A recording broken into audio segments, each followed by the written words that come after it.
This is the Lone Crater YouTube. We hope this video helps. You start by ensuring the T800 Ultra is awake and has at least 20% battery so the scan won't fail. Once done, raise your wrist and swipe down from the watch face to open Quick Settings, then tap the gear icon to enter settings.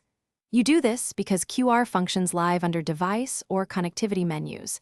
Accessing settings directly saves time. If the watch is locked, unlock it with your passcode or confirm the paired phone, and then return to Settings to continue. You now navigate inside Settings toward Connectivity or Device info.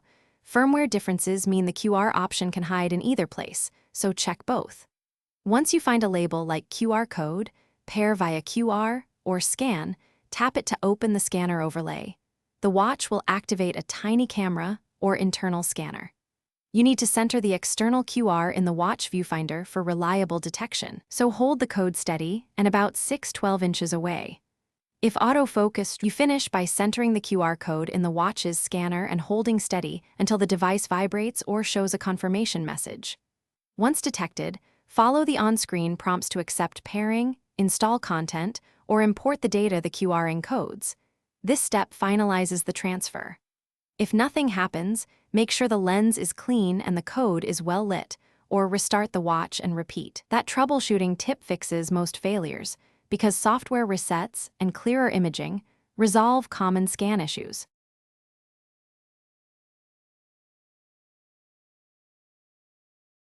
Thanks for watching. Consider subscribing if we helped you.